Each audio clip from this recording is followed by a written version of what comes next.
여러분 안녕하십니까? NBS 투데이입니다. 윤석열 정부 출범 2주년을 맞아 국회에서 정부의 농업 정책을 평가하는 토론회가 열렸습니다. 토론회에 참석한 일부 농업계 관계자들은 정부의 수입 확대 정책에 대해 강도 높은 비판을 쏟아냈는데요. 농산물 가격 안정제 도입을 두고 여야 갈등이 격화되는 것에 대한 지적도 이어졌습니다. 전문가들은 농민들의 안정적인 소득 보장을 위해 여야가 제도적 합의점을 찾아야 한다고 강조했습니다. 진주영 기자가 전해드립니다. 윤석열 정부 2년의 농업 정책을 평가하는 토론회가 최근 국회에서 열렸습니다. 이날 토론회엔 국회 농해수위 소속 윤미향 의원과 농민단체 및 농식품부 관계자 등이 참석했습니다. 토론회를 주최한 윤미향 의원은 지난 2년 동안 농업소득은 떨어지고 농산물 수입이 확대되는 등 농민을 위한 농정은 없었다며 비판의 목소리를 냈습니다. 양파 문제, 마늘 문제, 시금치 문제, 쌀 문제, 콩 문제 어느 것 하나 지난 윤석열 정부 아래서 제대로 된 정책이 있었던가? 윤석열 정부 아래서 농정은 없었다. 강순중 전국농민회 총연맹 정책위원장 역시 지난 2년간 정부의 농업 정책을 짚어보며 늘어난 건 수입뿐이라고 성토했습니다. 한편으로는 지금 사시사철 TRQ를 난발해서 저관세, 무관세 수입 농산물 어려우고 있습니다.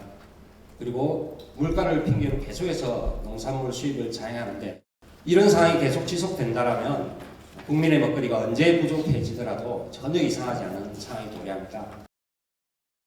권혁정 전국마늘생산자협회 사무총장은 정부의 수입 확대 정책이 식량 위기를 초래할 것이라고 비판했습니다.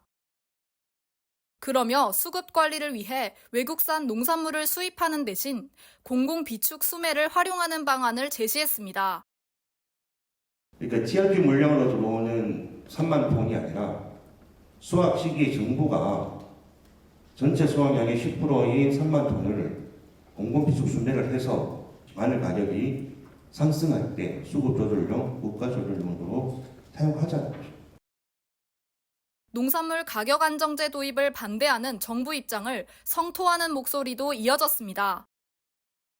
강마야 충남연구원 연구위원은 농산물 가격 안정법이 특정 품목의 과잉 생산을 유발한다는 정부의 주장을 비판하며 정작 농촌은 소멸 위기로 과잉 생산을 유발할 사람조차 부족하다고 지적했습니다. 그러며 무작정 반대만 할 게 아니라 정부가 과학적 데이터와 꼼꼼한 제도 설계로 보완해 나가면 된다고 강조했습니다. 과잉 생산을 유발할 사람이 없다는 현실이 더 막막한 거지 사실은 과잉 생산을 걱정할 상황은 아닌 것 같습니다. 농가당 최대 상한선을 설정하던가 아니면 품목별 조직화라든지 자조금 등의 설계들을 꼼꼼히 하면 될 일입니다.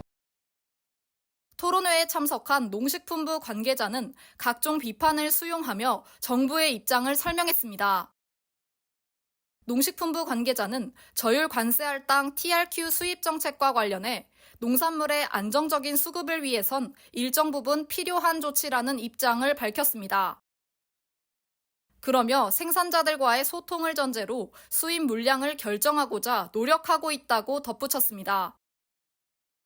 국내 물건이 부족하면은 그걸 수확기에 피해 가지고서 이제 도입을 하는 그런 형태로 운영을 하고 사실은 이렇게 사실은 현장하고 그때도 이야기하고 하면서 그렇게 해왔단 말이죠. 아울러 우리나라의 농산물 수급 상황은 미국이나 일본과 비교했을 때 변동성이 크다며 농산물 가격 안정법 도입은 신중해야 한다는 입장을 피력했습니다. NBS 진주영입니다.